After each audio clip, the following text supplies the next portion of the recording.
you have to do. So which is why obviously it makes sense to have maybe a good personal firewall on your machine, to have a good antivirus, so that at least the Trojan may not be able to carry out this. But again, there's no hard approach. Yes? When you talk of cyber terrorism, there is a lot of chances that the attacks can occur from outside the country, So other than extradition to what are the other options available in law? Okay, unfortunately, legally there's not much else that can be done. Like for example, what Pakistan has done is now they put a death penalty for cyber terrorism. In fact, there if you write a blog entry which is defaming the country's president, you can go to, even the death penalty is there for that. So, but again if you look at it, if it's done by someone outside the country, extradition is the only option that you have. Or that country can say, we will not extradite, we will try him under our own laws. That's one option available. That you tell the country, this person committed a crime which affected our country, extradite him and we will file a case against him in our country and try him in a court of law. Either they will send him, or they will say, we will file the case against him in that country itself. Send us all the documents, we will prosecute him in that country itself. That's the second option. A third option is what only the Americans can do. They can come and bomb your country. I mean, that's what they do all over the place. If you don't cooperate with them, they will blow you off.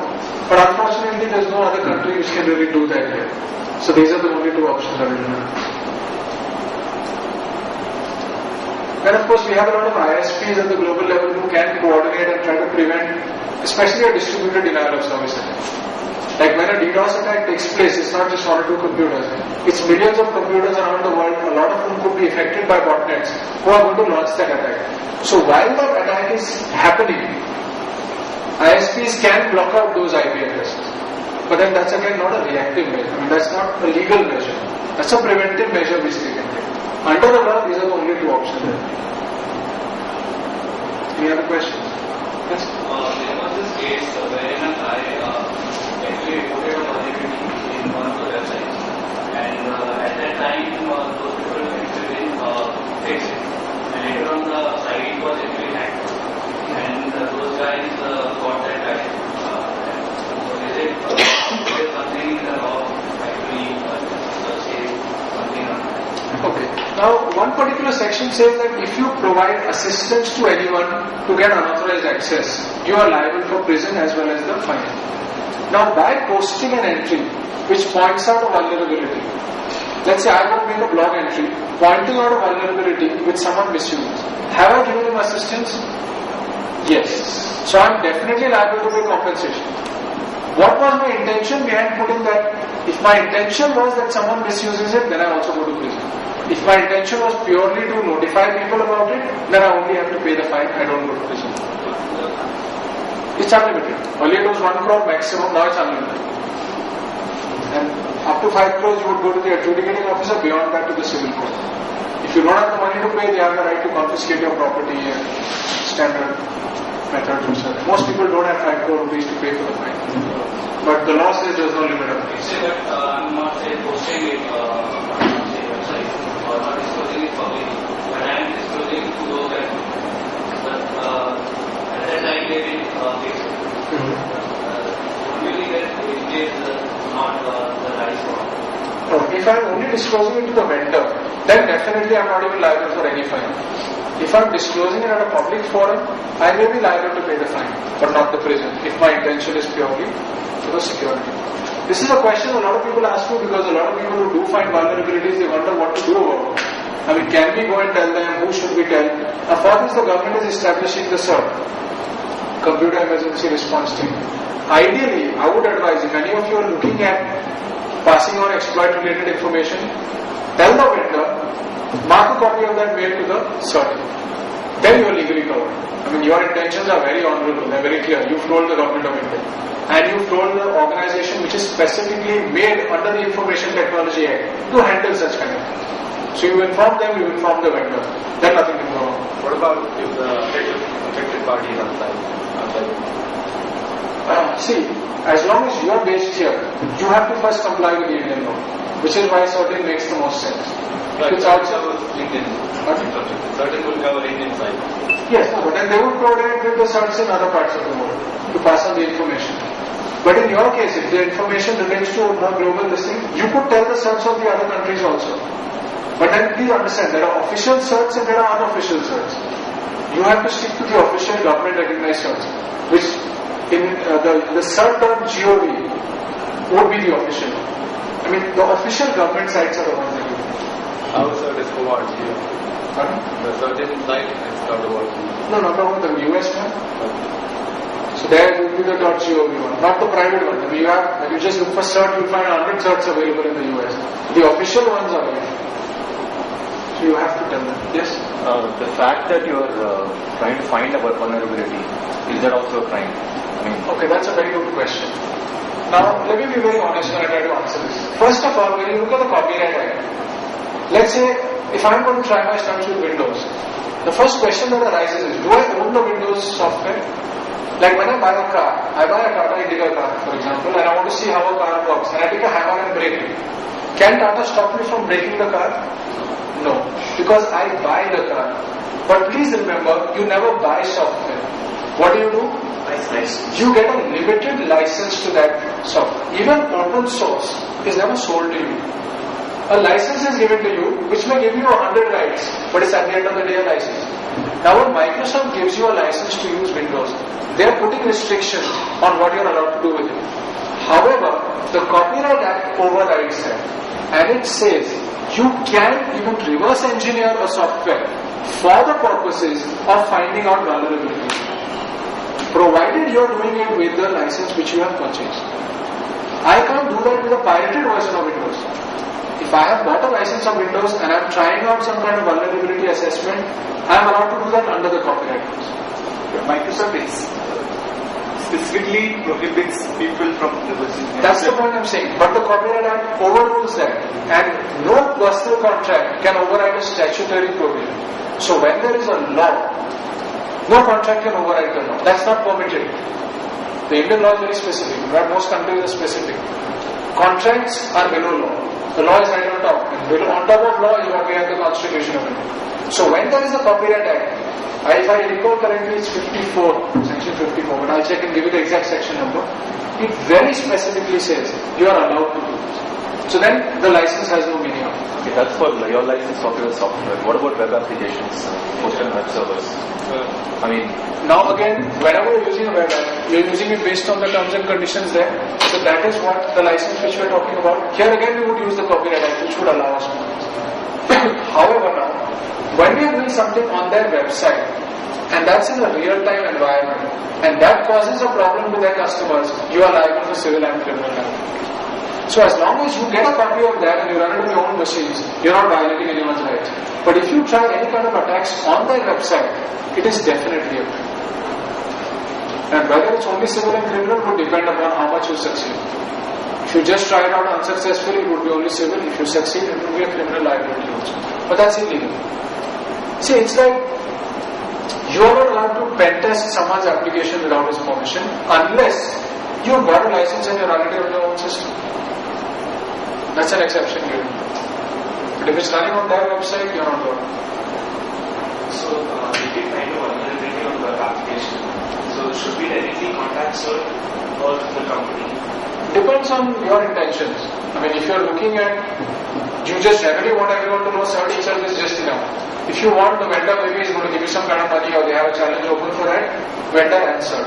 But CERT must always be kept in the loop. Always. Because that is their responsibility to actually follow up with the vendor or to then release a public disclosure on that. What about external websites outside India? What about it? Can you try? No, see, even if it's an external website, it would still be covered by the Indian law. Because if you are using a computer located in India to launch the attack or to carry out the attack or as part of the attack, automatically the Indian law. But they're not taken under No. The Indian law says that the Information Technology Act will apply if a computer located in India is used for the crime. So even though you are attacking an external website, the Indian law will still apply. So it's always advisable to keep CERT, and now CERT has all the legal backing. Under the Information Technology New Act, CERT is specifically mentioned. You can look at section 70A where they are mentioned by name. They are the authority which you have to Cybercrime cases can now be investigated by inspector rank officers. Earlier it was only an officer of the rank of deputy superintendent of police and above who could investigate. Now it is even inspector. So automatically now the number of officers who are authorized to investigate is much larger. So the backlog of cases would stand reduced to a great extent. Of course, you must remember something, that when you are filing a case, it is advisable to first go to the cybercrime cell in your city, if there is one. They cannot take an FIR. An FIR is called a first investigation report. That's what begins the criminal law procedure.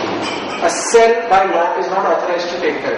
Only a police station, which has been notified by the government as a police station, can take the FIR. But in cybercrime cases, you first go to the cyber cell, they look at the documents, tell you if they need anything more, then they will make the case over to the police station which would launch the FIR. And then the case would actually begin. But always remember, the sooner you file the FIR, the better are your chances of winning in court. Because any delay in the FIR could go against you. And why did you delay it? That weakens your case. So FIR is usually the first thing. But here again, let's be honest, a lot of companies don't want to do that because they don't want their name coming in the newspapers. They don't want the issue being made a public issue. So in that case, then they go to private people, like we do a lot of investigations for them. There, we don't go for the FIR. So automatically that means that evidence is not going to be admissible in a court. Is it clear? Yes. So what if the person who has attacked us is abroad? In that case, what would be the procedure? Because the FIR, it's not necessary that in the internet you are having an attack from India itself. Yes. See, in the FIR at the time the police ask you, do you have a suspect? You can say unknown. I don't know who it is. Then during investigation they will find out it's come from abroad. Then the police would send a letter to the respective government department and try to get from the ISP who has done it. You don't have to disclose that. You can just say unknown. You don't know who that is. Any other questions? Oh, the last point is the earlier law took a very technology dependent approach. Where in India we have only digital signatures as the authorized means of authenticating electronic transactions. Now the term is much wider and it includes electronic signatures. So biometrics and other things would also now slowly be legally recognized. That's about it. Do you have any other questions? Running a keylogger by a spouse suspecting a cheating partner versus, parents running a keylogger to monitor their children's activities. Will both be, treated the same, are both legal? Okay. You are allowed to run a keylogger on a computer owned by you. So if it's a company and the company has given you a laptop, they are authorized to put a keylogger because it's theirs. They don't need any permission. If it's a cyber cafe, I'm not allowed to because I'm renting it out to other people. But when as a company owner, I give you a laptop, it's my laptop. I'm allowed to. So if a company is suspecting one of its employees, they are allowed to use keylogger. If the parent owns the computer and suspects the children or wants to keep tabs on them, they can put the keylogger. If it's a partnership and you suspect your partner, now the question would arise is who owns that computer? If he owns it, I'm not allowed to put the keylogger. Like the classic case which usually comes to us is husband-wife. Today I find most digital evidences in divorce cases. Almost every divorce case, and surprisingly a lot of them nowadays, has digital evidence. Either the husband or the wife or both are having affairs. If they're having affairs, where's the evidence going to be? Email, chat, photographs on the computer, deleted photographs from the digital camera drive. So, now in this case, can the wife put a keylogger to get her husband's password? No. Even if it is her computer, she cannot misuse her husband's email account.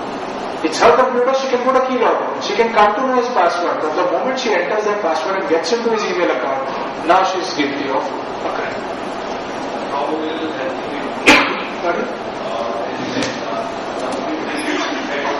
Password and use that password to log in. So, as you said, there are a couple of cases. That point in time will not be noted. No, IP addresses are noted. Like for example, if you go to Gmail, Gmail most common is right at the bottom of the screen. You have this option. It shows you the recent activities. The last 5 logins will tag an IP address. It's very easy to keep track.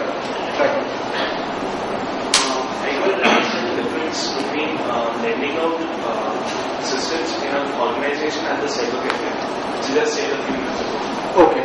Now, what happens in a cyber cafe is my business is to rent out computers to others. So I know that they are allowed to do whatever they want on that computer. So I can't put a keylogger. When it's an organization, it's my computers, I own it, you are my employee who's only supposed to work for my benefit. So I'm allowed to keep track. So I'm allowed to keep working on it. Although it's always recommended that organizations must get their employees to physically sign a computer usage policy, which says that, what are the kind of things that they can do. That when we give you a computer, what all can you do with it, what you can't do with it, and the fact that we can monitor your use. And the data what you create on that computer actually belongs to the company. So is it required for an organization to make sure the employees know about this policy? They have to get them to sign it. That's the important.